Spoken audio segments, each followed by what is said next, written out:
ಮುಂದಿನ ಸಾಧಕಿಯಾದ ಬ್ರಹ್ಮವಾದಿನಿ ಕುಮಾರಿ ಭುವನೇಶ್ವರಿ ಅವರು ನಮ್ಮನ್ನ ಕುರಿತು ಒಂದೆರಡು ಮಾತನಾಡಬೇಕು ಅಂತ ನಾನು ಕೇಳ್ಕೊಳ್ತಾ ಇದ್ದೇನೆ. ಓಂ ಶ್ರೀ ಗುರುಭ್ಯೋ ನಮಃ. ನಮಸ್ಸದಸೆ ನಮಸ್ಸದಸಸ್ಪತಯೇ ನಮಸ್ಸಖೀನಾಂ ಪುರೋಗಾಣಾಂ ಚಕ್ಷುಸೆ ನಮೋ ದಿವೆ ನಮಃ ಪೃಥಿವ್ಯೈ. ವೇದಿಕೆ ಮೇಲೆ ಆಸೀನರಾದ ಮುಖ್ಯ ಅತಿಥಿಗಳಿಗೆ ಹಾಗೂ ಅಧ್ಯಕ್ಷರಿಗೆ ಹಾಗೂ ಎಲ್ಲ ಮಹಿಳಾ ಸಾಧಕರಿಗೆ ವಂದಿಸುತ್ತಾ ಹಾಗೆ ಎಲ್ಲ ವೀಕ್ಷಕರಿಗೂ ನನ್ನ ನಮಸ್ಕಾರಗಳು. ಇಂದು ನೀವೆಲ್ಲರೂ ಅಂತಾರಾಷ್ಟ್ರೀಯ ಮಹಿಳಾ ದಿನಾಚರಣೆ ಮತ್ತು 4ನೇ ವರ್ಷದ ವಾರ್ಷಿಕೋತ್ಸವವನ್ನು ಆಚರಿಸುತ್ತಿದ್ದೀರಿ. ಅದಕ್ಕೂ ನನ್ನ ಶುಭಾಶಯಗಳು.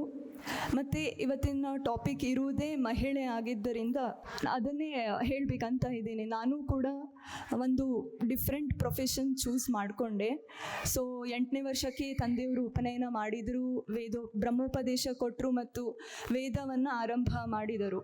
ಬಟ್ ಇದರಿಂದ ತುಂಬ ಭಾಳಷ್ಟು ಜನ ಅಡ್ಡಿಪಡಿಸಿದರು. ಮತ್ತು ಎಲ್ಲೇ ಕಾರ್ಯಕ್ರಮಕ್ಕೆ ಹೋದರೂ ತುಂಬ ಜನ ಕೇಳ್ತಾ ಇದ್ರು, ಮಹಿಳೆಯರಿಗೆ ಯಾಕೆ ಅಂತ ಹೇಳಿ. ಸೊ ಇದು 21st ಸೆಂಚುರಿ, ಬಟ್ ಇನ್ನೂ ನಾವು ಆರ್ಥೋಡಾಕ್ಸ್ ಆಗಿ ಥಿಂಕ್ ಮಾಡ್ತೀವಿ. ಇನ್ನೂ ಅದು ಹೋಗಿಲ್ಲ, ಮಹಿಳೆ ಮತ್ತು ಜೆಂಡರ್ ಡಿಸ್ಕ್ರಿಮಿನೇಷನ್. ಬಟ್ ಮುಖ್ಯವಾಗಿ ಹೇಳಬೇಕಂದ್ರೆ ವೇದದಲ್ಲಿಯೇ ಜೆಂಡರ್ ಡಿಸ್ಕ್ರಿಮಿನೇಷನ್ ಇಲ್ಲ. ವೇದವು ಹೆಣ್ಣು ಗಂಡು ಅಂತ ಹೇಳೇ ಇಲ್ಲ. ಅದು ಕೇವಲ ಪ್ಯೂರ್ಲಿ ಇರೋದು ಬ್ರಹ್ಮಜ್ಞಾನದ ಬಗ್ಗೆ. ಬಟ್ ಅದನ್ನೇ ತಿಳ್ಕೊಳ್ಳಾರ್ದೆ ಪುರಾಣ ಆಯಿತು. ಯಾವಾಗ ನಮ್ಮ ಭಾರತದಲ್ಲಿ ಚೈಲ್ಡ್ ಮ್ಯಾರೇಜ್ ಬಂತು ಅವಾಗಿಂದ ಈ ಪದ್ಧತಿ ಸ್ಟಾರ್ಟ್ ಆಯಿತು. ಹೆಣ್ಮಕ್ಳನ್ನ ದೂರ ಇಡೋದು, ಅನ್ಟಚಬಿಲಿಟಿ ಮಾಡೋದು, ಅವ್ರನ್ನ ಕೀಳಾಗಿ ನೋಡೋದು, ವೀಕ್ ಅಂತ ಕನ್ಸಿಡರ್ ಮಾಡೋದು.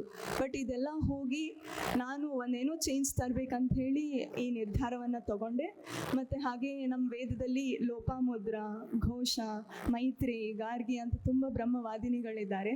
ಸೊ ಅವರೇ ನನಗೆ ಇನ್ಸ್ಪಿರೇಷನ್ ಅಂತ ಹೇಳ್ಬೋದು. ಅದನ್ನೇ ಮುಂದುವರಿಸ್ಕೊಂಡು ಬರ್ತಾ ಇದ್ದೀನಿ.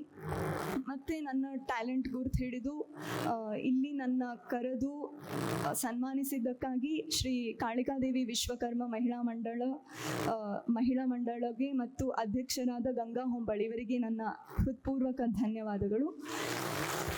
ಒಂದೇ ಕೇಳಿಕೊಳ್ಳೋದು, ನೀವು ಮಹಿಳೆ ಅಂಥೇಳಿ ಯಾರು ವೀಕ್ ಅಂತ ಕನ್ಸಿಡರ್ ಮಾಡ್ಕೋಬೇಡಿ. ನಿಮ್ಮಲ್ಲಿ ಸ್ಟ್ರೆಂತ್ ಇರುತ್ತೆ.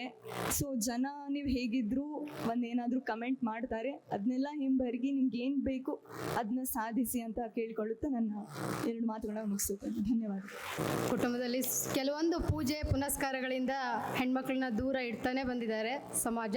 ಆದರೂ ಕೂಡ ಅದನ್ನು ಒಂದು ಸ್ವಲ್ಪನೂ ಲೆಕ್ಕಕ್ಕೆ ತಗೊಳ್ಳದೆ ಅದೇ ಕ್ಷೇತ್ರದಲ್ಲಿ ಒಂದು ದೊಡ್ಡ ಸಾಧನೆ ಮಾಡಿ ನಮ್ಮೆಲ್ಲರಿಗೂ ಮಾದರಿಯಾದಂಥ ಕುಮಾರಿ ಬ್ರಹ್ಮವಾದಿನಿ ಭುವನೇಶ್ವರಿ ಅವರಿಗೆ ಈ ಕಾರ್ಯಕ್ರಮದ ಪರವಾಗಿ ತುಂಬು ಹೃದಯದ ಧನ್ಯವಾದಗಳು.